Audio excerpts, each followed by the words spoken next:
उसको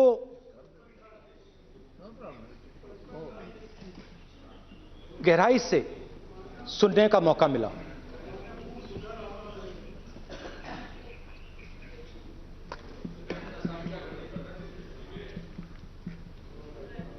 शुरुआत में, यात्रा की शुरुआत में मैंने सोचा था कि 3,500 किलोमीटर चलने हैं और मुश्किल है मगर किया जा सकता है।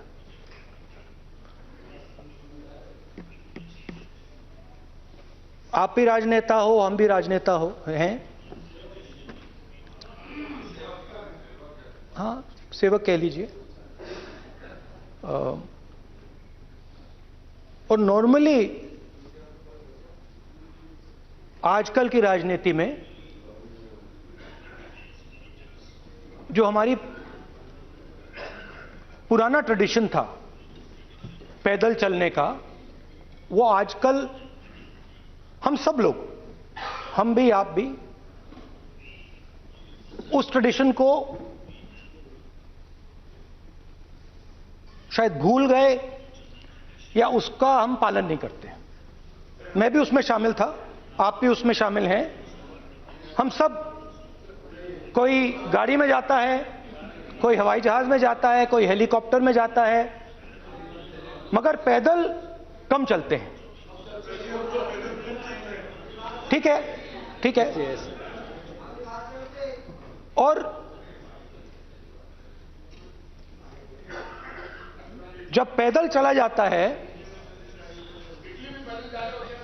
हाँ पैदल जाएंगे, सब जगह पैदल जाएंगे, घबराइए मत। तो जब पैदल चला जाता है, मैं 1 किलोमीटर की बात नहीं कर रहा हूं, 10 की नहीं कर रहा हूं, 25 की नहीं कर रहा हूं, मैं 200-300-400 किलोमीटर की बात कर रहा हूं। जब 200-300-400 किलोमीटर चला जाता है तो शरीर पे दबाव पड़ता है, दर्द होता है, मुश्किल आती है। शुरुआत में चलते वक्त लोगों की आवाज सुन रहे थे हम, मगर हमारे दिल में यह भी था कि हम भी अपनी बात रखें। कोई हमारे पास आता था, कहता था कि मैं बेरोजगार हूं, और हमें लगता था कि नहीं, हमें कहना चाहिए कि तुम बेरोजगार क्यों हो, कारण क्या है। उसमें हम विपक्ष का रोल भी प्ले कर लेते थे, आपकी भी बुराई कर देते थे। नहीं, वो तो है, वो भी करेंगे, हम भी करेंगे। मगर थोड़ी देर चलने के बाद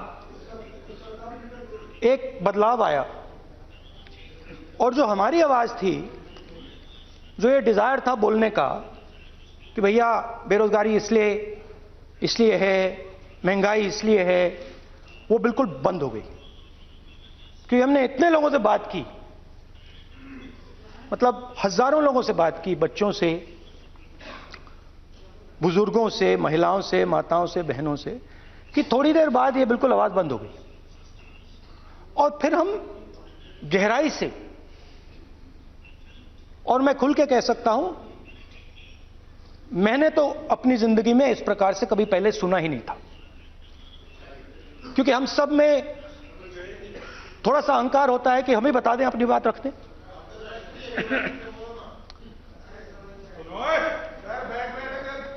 तो आस्ते आस्ते जब हम चले 500-600 किलोमीटर बाद, जनता की आवाज गहराई से सुनाई देने लगी, और एक प्रकार से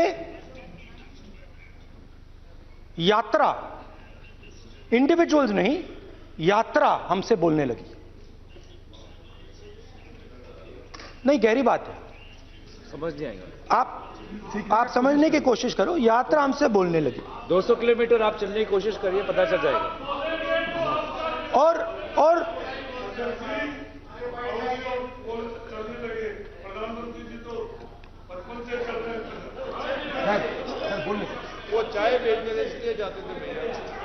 तो यात्रा बोलने लगी। कोई आता था कहता था, युवक आता था कहता था मैं बेरोजगार हूं। हम सवाल पूछते थे, क्या पढ़ा आपने? इंजीनियरिंग की, अब क्या करते हो? कोई कहता था मैं बेरोजगार हूं, कोई कहता था मैं उबर चलाता हूं, कोई कहता था मैं मजदूरी करता हूं। किसान आए हजारों। प्रधानमंत्री बीमा योजना की बात की कि हम पैसा भरते हैं, तूफान आता है, आंधी आती है, पैसा गायब हो जाता है।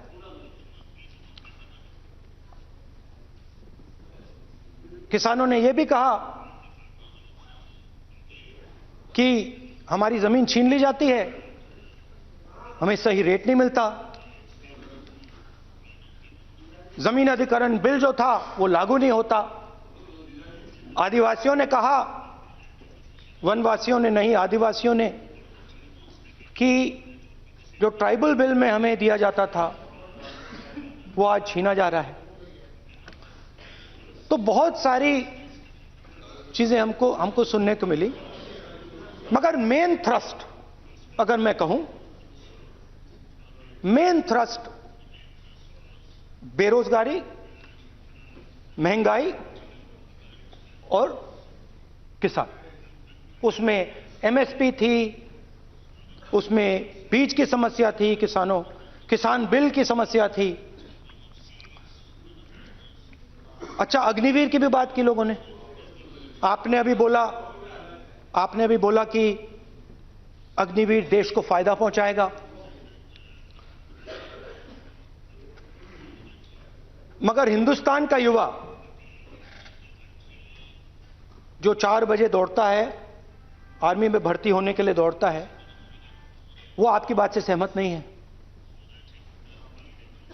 उनने हमसे कहा कि पहले हमें 15 साल की सर्विस मिलती थी, पेंशन मिलती थी, अब 4 साल के बाद हमें निकाल दिया जाएगा, कुछ नहीं मिलेगा, पेंशन नहीं मिलेगी। सीनियर ऑफिसर्स ने कहा कि हमें तो लगता है कि ये जो अग्निवीर योजना है ये आर्मी के अंदर से नहीं आई, ये कहीं और से आई है, ये आरएसएस से आई है, होम मिनिस्ट्री से आई है। ये सीनियर आर्मी के लोगों ने कहा है, मैं नहीं कह रहा हूं, कि हमें लगता है कि ये आर्मी के ऊपर ये योजना थोपी गई है और ये आर्मी को कमजोर करेगी। आर्मी के जनरल्स ने हमें कहा, जो रिटायर्ड हैं, उन्होंने हमें कहा, राहुल जी, हजारों लोगों को हम हथियार की ट्रेनिंग दे रहे हैं और फिर थोड़ी देर बाद उनको समाज में डाल रहे हैं। बेरोजगारी है, समाज में हिंसा बढ़ेगी।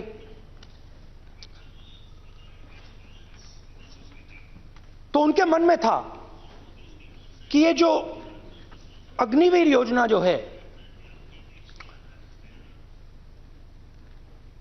ये आर्मी के अंदर से नहीं आई है। और मुझे नाम भी बताया कि अजीत डोभाल जी ने ये योजना आर्मी पे थोपी है। क्यों नहीं ले सकते? क्यों नहीं ले सकते? बिल्कुल ले सकते हैं, पार्लियामेंट में थोड़ी है वो। क्यों नहीं ले सकते? क्या बात कर रहे हैं? सर, ये तर्क है, बाद में अडानी के लिए भी यही बोलने वाले हैं, फिर ये तर्क है इनका। तो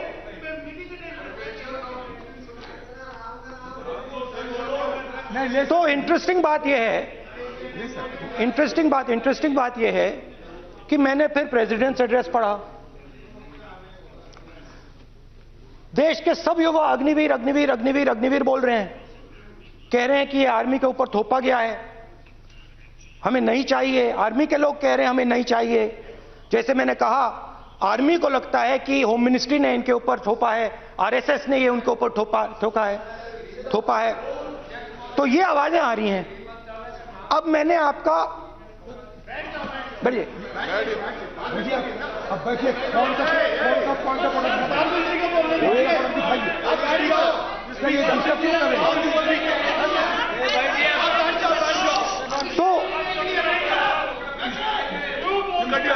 तो एक फर्क, मैं थोड़ा पानी ले आऊंगा, मैंने पानी, तो मुझे एक फर्क दिखा प्रेसिडेंट्स एड्रेस में बहुत सारी चीजें बोली गई। अग्निवीर के लिए एक लाइन थी, एक शब्द, एक बार अग्निवीर शब्द का प्रयोग किया गया, और वो भी अग्निवीर योजना हमने दी, उससे ज्यादा कुछ नहीं बोला। कहां से आई, कौन लाया, किसको फायदा होगा, ये नहीं बोला। बेरोजगारी शब्द ही नहीं था उसमें, आपने देखा होगा, बेरोजगारी शब्द ही नहीं था प्रेसिडेंट एड्रेस में। महंगाई शब्द ही नहीं था।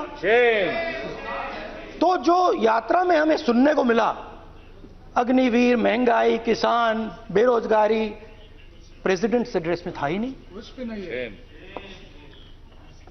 तो ये मुझे थोड़ा अजीब लगा कि जनता कुछ कह रही है और प्रेसिडेंट्स एड्रेस में कुछ और सुनाई दे रहा है। अच्छा, एक और चीज हमें बताई गई, तमिलनाडु से लेकर केरला, महाराष्ट्र, मध्य प्रदेश, सब जगह एक नाम सब जगह हमें सुनने को मिला, अदानी। ये नाम पूरे हिंदुस्तान में,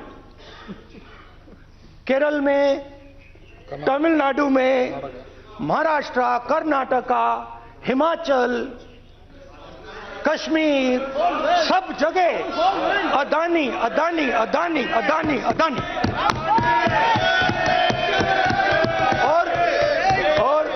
और ये नाम नहीं, और इस नाम के बारे में जब लोग बोलते थे मुझसे, तो 2-3 सवाल पूछते थे।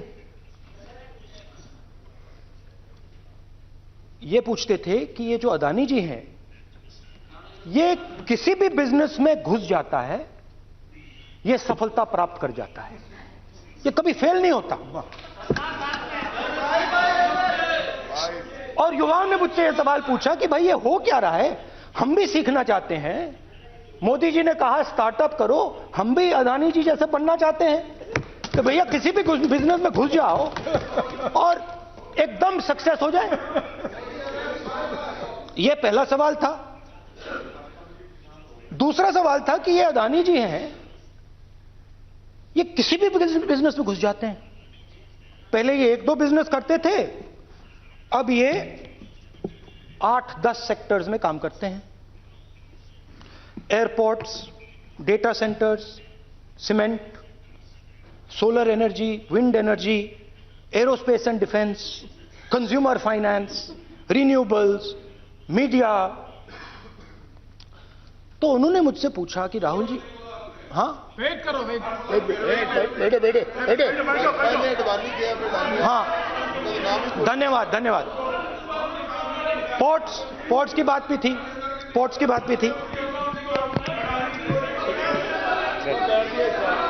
ये भी सवाल पूछा, कि भैया एक बात बताइए, राहुल जी बताइए हमें कि अदानी जी का जो नेटवर्थ है वो 3 साल के अंदर, नहीं सॉरी 2014 से लेकर 2022 तक ये $8 बिलियन से $140 बिलियन कैसे हो गया? कैसे हुआ? मोदी कैसे? ये 2014 में अगर आप दुनिया की, मुस्कुरा रहे हैं आप, बीजेपी में है ना आप, तो ये लिस्ट आती है, एक लिस्ट आती है दुनिया के सबसे अमीर लोगों की। इस पे ये 609 नंबर पे थे 14 में। 609 पीछे बिल्कुल। पता नहीं जादू हुआ, दूसरे नंबर पे पहुंच गए। मोदी है तो मुमकिन है।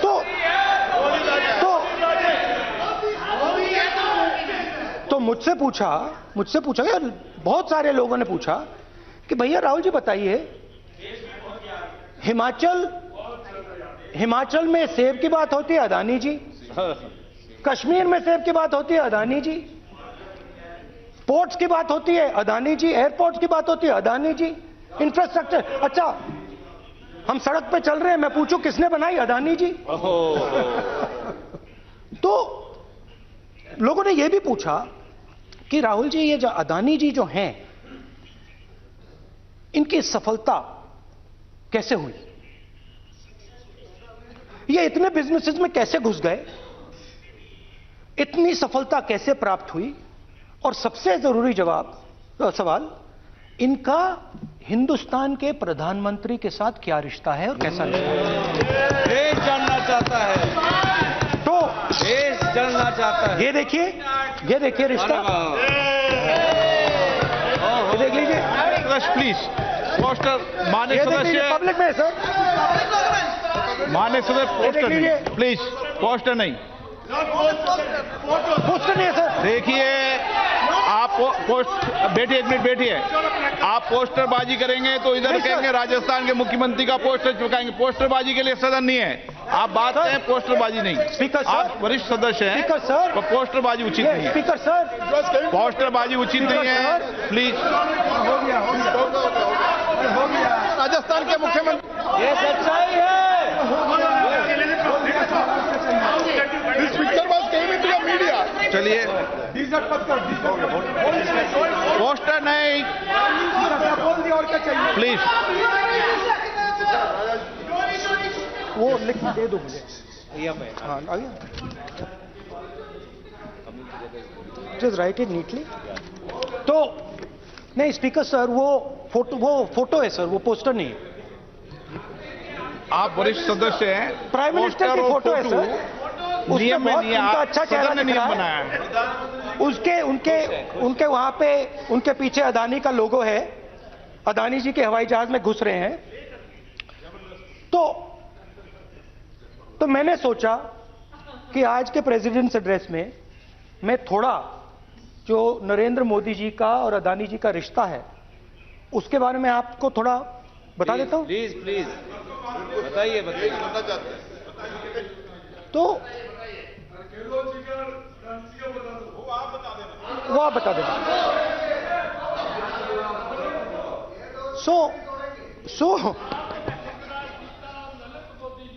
So the relationship begins many years ago when Narendra Modi ji was the Chief Minister of Gujarat. And when most of India's business was asking questions of the Prime Minister, was against the Prime Minister, one man stood shoulder to shoulder with the Prime Minister. He didn't back down. That's commendable. It's not a joke. He was loyal to the Prime Minister. And what did he do? He helped Mr. Modi construct the idea of resurgent Gujarat. Right? The idea that you bring these businessmen together, and you call it resurgent Gujarat, vibrant Gujarat, they're both. And he was the backbone in setting up that group of people. Okay? And the result of that was tremendous growth of his businesses in Gujarat. Expansion of his businesses. I think then the real magic starts. जब प्रधानमंत्री जी दिल्ली आते हैं और 2014 में असली जादू शुरू होता है। मैंने कहा कि 2014 में वो 609 नंबर पे थे, कुछ ही सालों में वो दूसरे नंबर पे पहुंच गए। कैसे पहुंचे? मैं आपको बहुत सारी इंडस्ट्रीज में काम करते हैं, मैं आपको 2-3 इंडस्ट्रीज का उदाहरण दे देता हूं। एयरपोर्ट इंडस्ट्री की बात, एयरपोर्ट्स की बात करते हैं।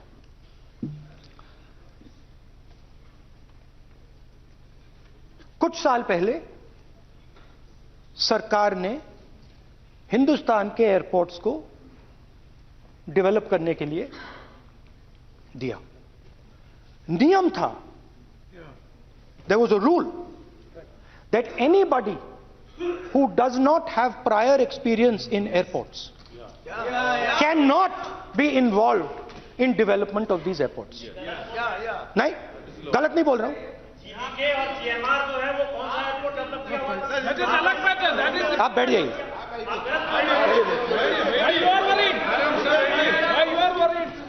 अडानी के डिफेंस में आ गए सर। देखिए, अरे माननीय सदस्य प्लीज मेरी बात सुनो। तो 1 मिनट मेरी बात सुनो।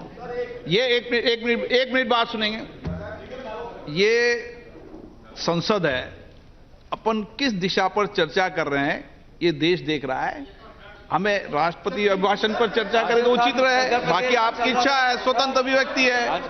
मेरा मानना ये है तो अपन एक विषय पर ओके, तो आपको तो रूल था, नियम था। हाँ,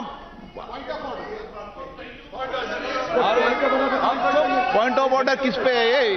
कैसे एयरपोर्ट का प्राइवेटाइजेशन तो उनके समय हुआ, ऐसी कोई पार्टी थी जिसका अनुभव था?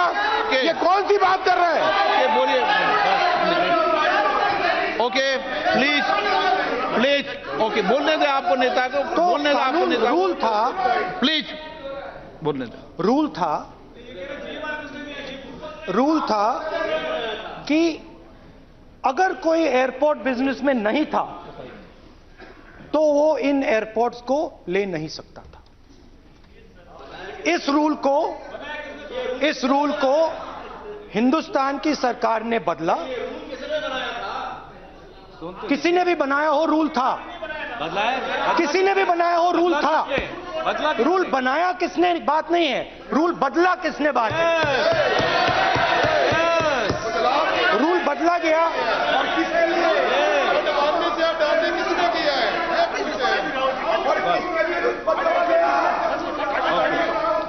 रूल बदला गया।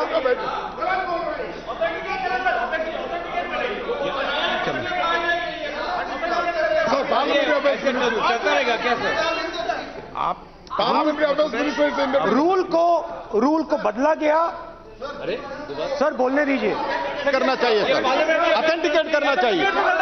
चलिए आप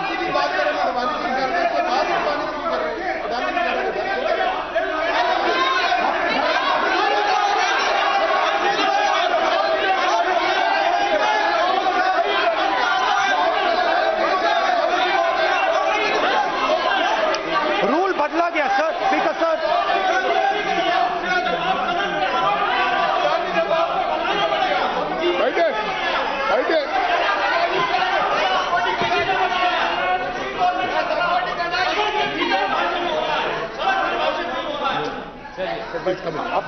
तो ये रूल बदला गया। उस समय मीडिया में इसके बारे में चर्चा हुई थी। रूल बदला गया और अदानी जी को 6 एयरपोर्ट्स दिए गए। उसके बाद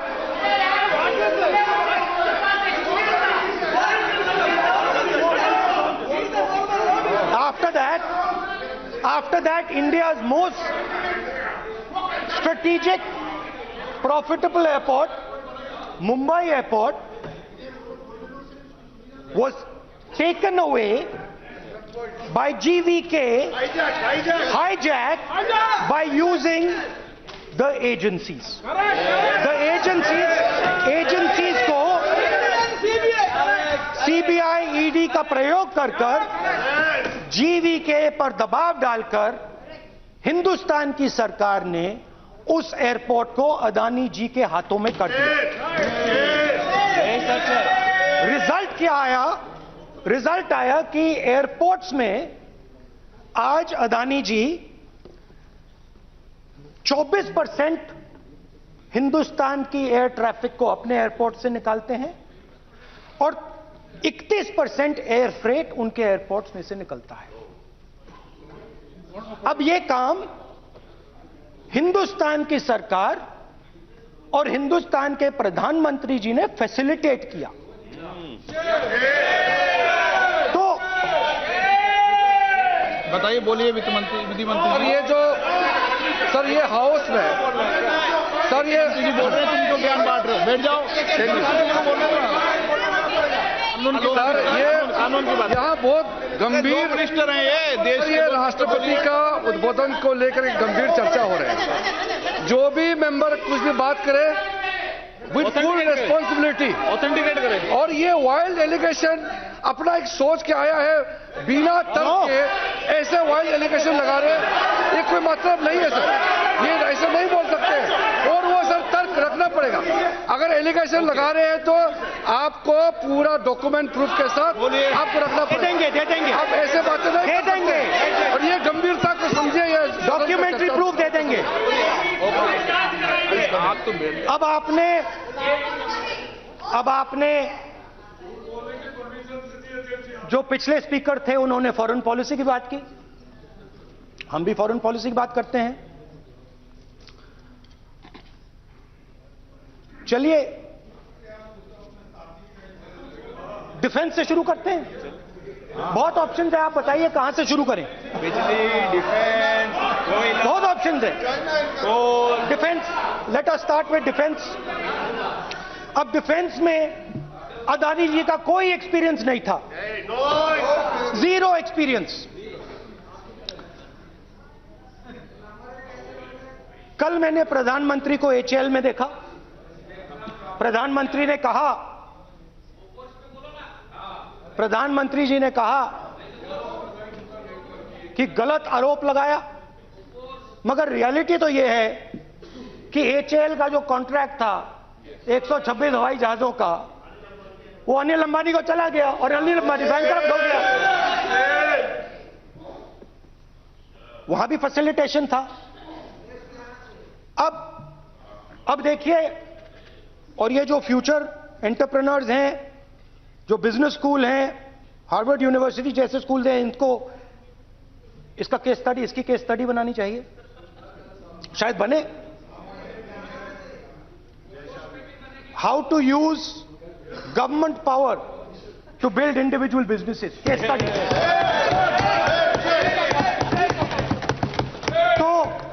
तो अब देखिए, अदानी जी की डिफेंस में इंटरेस्ट देखिए।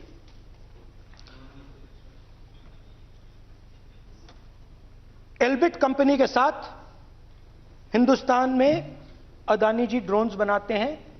ड्रोन्स को हिंदुस्तान की एयरफोर्स, आर्मी, नेवी के लिए रीफिट करते हैं। अदानी जी ने यह काम कभी नहीं किया है पहले। एचएएल यह काम करती है। हिंदुस्तान में और भी कंपनीज हैं जो यह काम करती हैं, मगर प्रधानमंत्री जी इजराइल जाते हैं और उसके एकदम बाद अदानी जी को यह कॉन्ट्रैक्ट मिल जाता है, मगर एक नहीं मिलता। यह मत सोचिए कि सिर्फ एक कंपनी की बात हो रही है, यह इंडस्ट्रीज की बात होती है यहां पे। जैसे मैंने आपको दिखाया, एयरपोर्ट का पूरा सिस्टम उठा के ले गए, 30% मार्केट शेयर एयरपोर्ट में ले गए, वैसे ही डिफेंस में करा। तो 4 डिफेंस की इनके पास कंपनीज हैं। यह काम इन्होंने कभी नहीं किया। स्मॉल आर्म्स, जिसमें टावर है जो हमारी स्पेशल फोर्सेस यूज करती है, आर्मी यूज करती है, जिसमें गलील स्नाइपर राइफल है, ये सब अदानी जी बनाते हैं। सीधा स्ट्रेट इजराइल में प्राइम मिनिस्टर जाते हैं, प्राइम मिनिस्टर के साथ वहां पे मतलब बीच में पैदल चलते हैं और फिर जादू से पीछे से इंडिया का फर्स्ट कॉम्प्रिहेंसिव एमआरओ मिल जाता है मेंटेनेंस के लिए, जहाजों के मेंटेनेंस के लिए। स्मॉल आर्म्स का बिजनेस मिल जाता है, इजरायली जो ड्रोन्स हैं उसका बिजनेस मिल जाता है। मतलब जो हिंदुस्तान और इजरायल का डिफेंस का रिश्ता है वो पूरा पूरा अदानी जी के हाथ में चला जाता है। खत्म कहानी। हाँ, उसमें पेगासस भी है, तो पता नहीं वहां से क्या मतलब पेगासस कैसे आया, क्या हुआ, किसने दिया।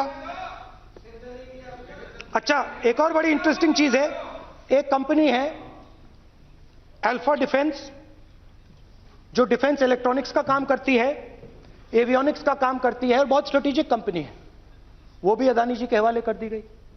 अदानी जी ने एक्वायर कर लिया। तो आपने देखा कि एयरपोर्ट्स का बिजनेस 30% मार्केट शेयर, हिंदुस्तान और इजरायल का जो वेपन्स का बिजनेस है 90% उठा के ले गए। एक विजिट फॉरेन पॉलिसी, ये है फॉरेन पॉलिसी। चलिए, अब मैंने आपको इजरायल की बात बताई, ऑस्ट्रेलिया चलते हैं। कोयला, ऑस्ट्रेलिया चलिए। ऑस्ट्रेलिया में अदानी जी जाके नहीं, क्यों? आप तो डिबेट करना चाहते थे, आप ही तो डिबेट करना चाहते थे। आपने बोला था कोई भी विषय पे डिबेट हो, तो हो गया अब डिबेट। अब क्यों डर रहे हो डिबेट से? अब क्यों डर रहे हो डिबेट से? क्यों डर रहे हो? जब हमें जेपीसी की मांग की, आपने बोला सदन में उठाओ। अब क्यों डर रहे हो? अब क्यों डर रहे हो? अब क्यों डर रहे हो? आप चर्चा से क्यों डर रहे हो? चर्चा से डर रहे हो आप।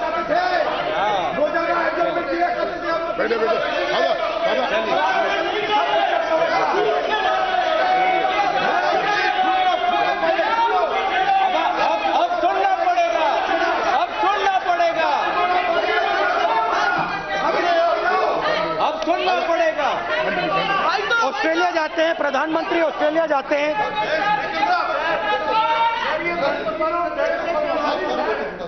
प्रधानमंत्री ऑस्ट्रेलिया जाते हैं। He's not yielding.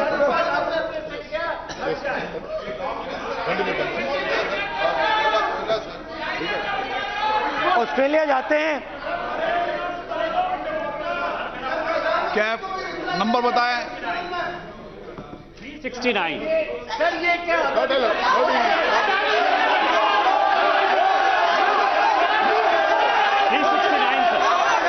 ये कहता है सर, एक पेपर और document to be laid on the table shall be duly authenticated by the member presenting. देखिए पूरा सरकार इन्होंने सर, मैं इनको चैलेंज करता हूं कि जीएमआर और जीबीके उसको कब एयरपोर्ट का जो है संचालन का अधिकार था और कौन सा रूल है वो कोट करे सर। इस रोल के आधार पर ये इनको मैं चैलेंज करता हूं, पूरी कांग्रेस पार्टी को चैलेंज करता हूं कि जीएमआर और जीवीके को कौन सा एयरपोर्ट चलाने का लाइसेंस जब दिया तो उनको उसका नॉलेज था। मैं चैलेंज करता हूं पूरी कांग्रेस पार्टी को। जब इन्होंने बिरला को बनाने का दिया, डालमिया को बनाने का दिया, टाटा को बनाने का दिया लाइसेंस, उस वक्त उनको कौन सा मोटर चलाने का अधिकार था सर। ये गलत बयानी कर रहे हैं। मेरा ये कहना है कि आप एलिगेशन प्रधानमंत्री को ऊपर लगा रहे हैं, आप पेपर दीजिए और कौन सा रूल भारत सरकार ने चेंज किया एयरपोर्ट में अदानी के लिए वो ऑथेंटिकेट कीजिए, नहीं तो इस तरह की बात नहीं कर सकते हैं।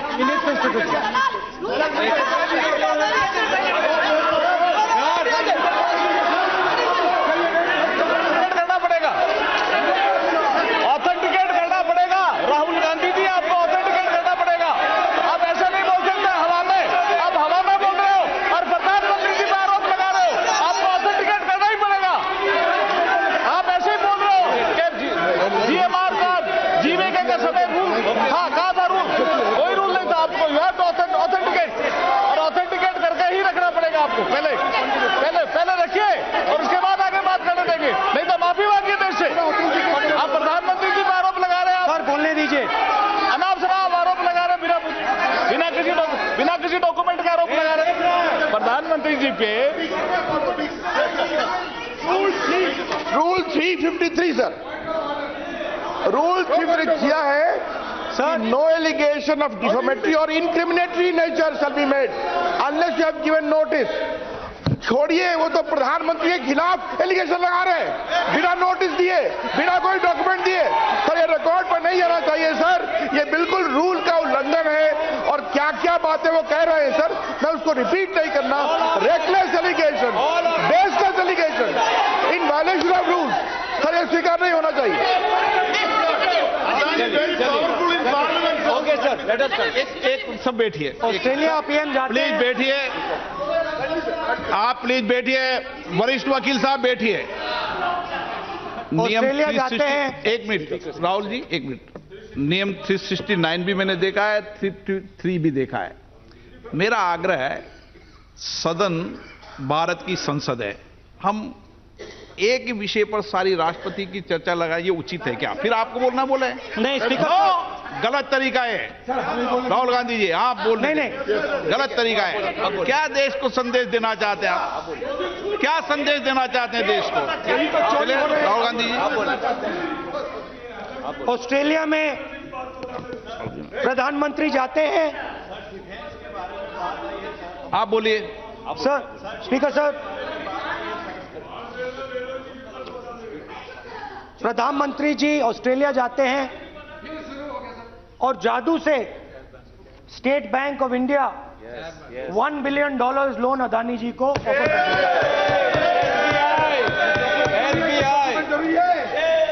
सर इसका भी डॉक्यूमेंट जरूरी है क्या, बताओ? मोदी जी, आपका सरकार की कौन है? कदीर प्लीज। उसके बाद मैं उदाहरण दे रहा हूं, पूरी दुनिया में मोदी जी जाते हैं, घूमते हैं, तो मैं बता देता हूं क्या होता है वहां पे। बांग्लादेश में गए, हाँ काम पे ही जा रहे हैं, वही तो बोल रहा हूं, काम पे जा रहे हैं। बांग्लादेश जाते हैं, मोदी जी की पहली ट्रिप होती है बांग्लादेश में। वहां पे बांग्लादेश को इलेक्ट्रिसिटी बेचने का डिसीजन लिया जाता है।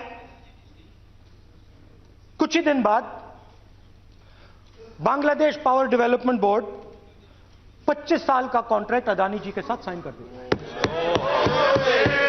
1500 मेगावाट इलेक्ट्रिसिटी का कॉन्ट्रैक्ट अदानी जी। चलिए वहां से श्रीलंका चलते हैं।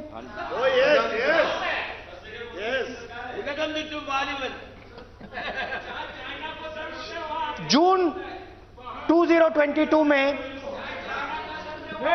Chairman of Sri Lanka's Ceylon Electricity Board, MMC Fernando, informed a parliamentary committee in Sri Lanka in open hearing that he was told by President Rajapaksa that PM Modi pressured him to give the wind power project directly to Mr. Adani.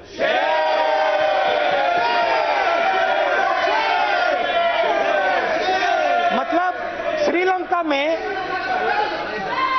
Sri Lanka electricity board के chairman कहते हैं कि उन्होंने राजापाक्सा जी ने कहा कि हिंदुस्तान के प्रधानमंत्री ने उनको कहा है कि ये विंड पावर का प्रोजेक्ट है, ये अदानी जी को देना है।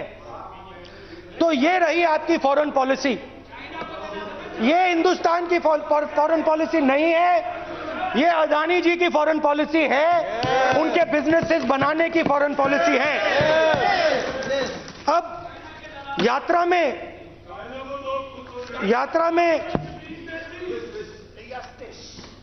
में मुझसे 2-3 और सवाल पूछे गए। यात्रा में लोगों ने मुझसे पूछा, राहुल जी ये जो LIC कंपनी है इसका पैसा अदानी जी की मदद करने के लिए क्यों डाला जा रहा है? उन्होंने यह भी पूछा कि अदानी जी के जो शेयर्स हैं बड़े वोलेटाइल हैं, उसमें LIC का पैसा क्यों डाला जा रहा है? तो मेरा कहना है कि एक सेकंड, मेरा कहना है कि अदानी जी की मदद प्रधानमंत्री जी और हिंदुस्तान की सरकार कैसे करती है? हजारों करोड़ रुपए हिंदुस्तान के public sector banks Adani ji को मिलता है। 27,000 करोड़ रुपए SBI, PNB 7,000 crore, bank of Baroda 5,500 crore, ये मैं लिस्ट चलती जाएगी। LIC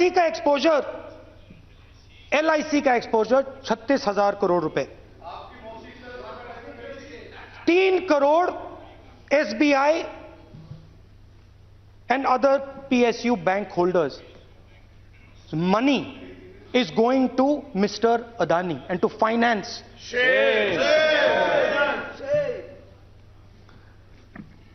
Now, of course, there is another question. तो मदद कैसे हो रही है? हिंदुस्तान के पब्लिक सेक्टर बैंक्स का पैसा, LIC का पैसा नरेंद्र मोदी जी, अदानी जी को दिया जा रहा है। अगर कोई सामने खड़ा हो जाता है, जैसे जीवी के लोग खड़े हुए, ED, CBI एजेंसीज आ जाती हैं, उनको परे कर देती हैं। तेलंगाना में भी एक पोर्ट का उदाहरण था, आंध्रा, सॉरी। मगर मेन सवाल और सबसे इंटरेस्टिंग सवाल दूसरा है। कुछ दिन पहले ये हिंडनबर्ग रिपोर्ट आई, उसमें लिखा था कि अदानी जी की हिंदुस्तान के बाहर शेल कंपनीज हैं। ये जो शेल कंपनीज हैं, सबसे पहला सवाल है, ये हैं किसकी?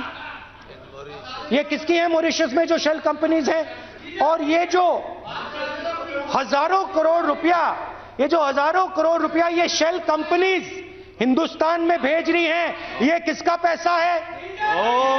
और क्या ये काम अदानी जी फ्री में कर रहे हैं? अब मैं ये सवाल क्यों पूछ रहा हूं? क्योंकि अदानी जी स्ट्रेटेजिक बिजनेसेस में काम करते हैं। अदानी जी हिंदुस्तान के पोर्ट्स को डोमिनेट करते हैं, अदानी जी हिंदुस्तान के एयरपोर्ट्स को डोमिनेट करते हैं, और जैसे मैंने कहा, अदानी जी हिंदुस्तान की डिफेंस इंडस्ट्री में बहुत जरूरी रोल प्ले करते हैं। तो मेरा पहला एक छोटा सा सवाल है कि जो शेल कंपनीज हैं, इनके बारे में हिंदुस्तान की सरकार ने कोई सवाल नहीं उठाए? ये कौन लोग हैं, ये किनकी कंपनीज हैं? ये स्ट्रेटेजिक मामला है, पोर्ट्स का मामला है, एयरपोर्ट्स का मामला है, डिफेंस का मामला है, और जो कंपनी इन स्ट्रेटेजिक एरियाज में काम कर रही है उनके बारे में आपको मालूम ही नहीं। ये नेशनल सिक्योरिटी का मुद्दा है, आपको मालूम ही नहीं कि ये शेल कंपनीज किसकी हैं, कितना पैसा आ रहा है, किसका पैसा आ रहा है। तो एक बहुत बड़ा सवाल है, ये पैसा किसका है, ये शेल कंपनीज किसकी हैं, और ये हिंदुस्तान की सरकार की जिम्मेदारी है ये पता लगाना ये किसकी शेल कंपनीज है और ये किसका पैसा अंदर आ रहा है। JPC, we want JPC, we want JPC.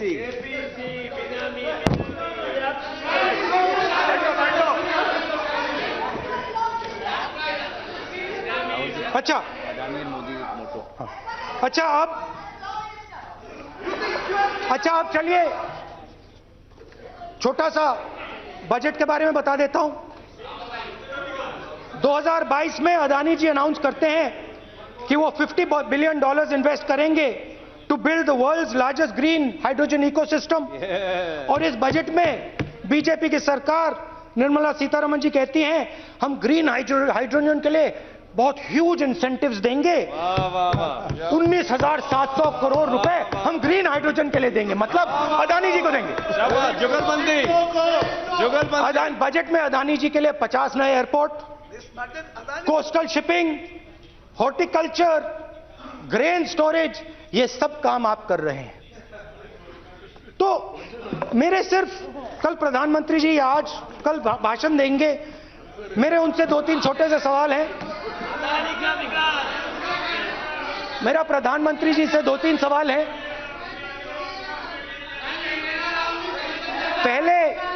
पहले अदानी जी के हवाई जहाज में मोदी जी जाते थे, अब मोदी जी के हवाई जहाज में अदानी जी जाते हैं। पहले लोकल मामला था, फिर नेशनल मामला हो गया, उसके बाद इंटरनेशनल मामला हो गया।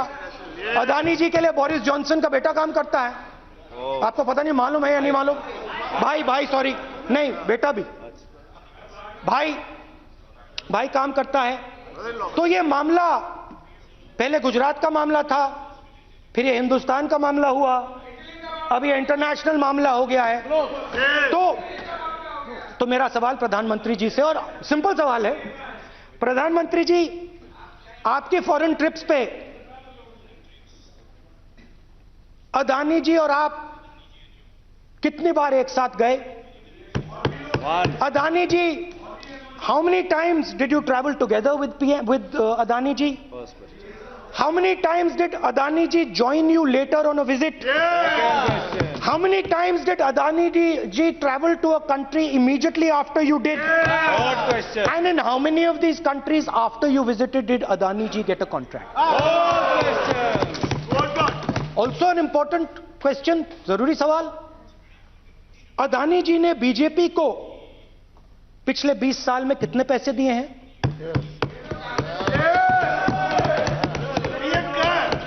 इलेक्टोरल बॉन्ड्स में कितना पैसा दिया है?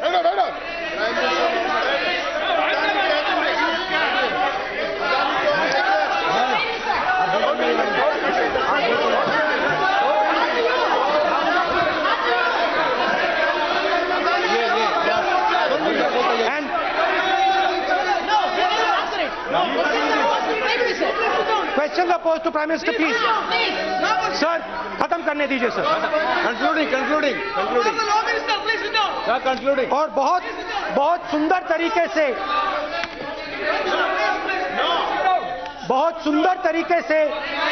वो करिए, क्या हो रहा है सर? मैं सिर्फ इतना कहना चाहता हूं, राहुल जी अभी आप सीनियर एमपी हो गए हैं, आप एक सीनियर एमपी हो चुके हैं। हम लोग एक्सपेक्ट करते हैं कि इस सदन का सदस्य होने के नाते जो भी बातें आप करेंगे गंभीरता से आप बात करेंगे। बाहर आप जो भी भाषण देते हैं हम लोग उसको रोक नहीं सकते। इस सदन के अंदर में जो भी बात कही जाती है पूरा गंभीरता के साथ, प्रमाण के साथ कहे जाना चाहिए, ये परंपरा है। और राहुल जी ने कहा कि प्रधानमंत्री विदेश घूमने जाते हैं, तो मैंने आज वो जो युवाओं ने मुझसे सवाल पूछा था कि अदानी जी की इतनी बिजनेस एक्यूमेंट कहां से आई, इतने अलग अलग सेक्टर्स में अदानी जी ने कैसे सक्सेस प्राप्त की, अदानी जी के बारे में पूरी दुनिया को स्टडी करनी चाहिए, हार्वर्ड यूनिवर्सिटी को स्टडी करनी चाहिए कि पॉलिटिक्स के बीच में और बिजनेस के बीच में कैसा रिश्ता होता है। India is a case study and prime minister Narendra Modi should be given a gold medal in this. Now बहुत अच्छी तरह बीजेपी के जो पिछले स्पीकर थे उन्होंने मेरे भाषण को इंकैप्सुलेट किया मेरे लिए बहुत अच्छी तरह। आपने जो मैं सोच रहा था आपने उससे और भी अच्छी तरीके से बोल दिया। Coming together is a beginning, keeping together is progress, working together is success. Adani ji and Narendra Modi ji, thank you.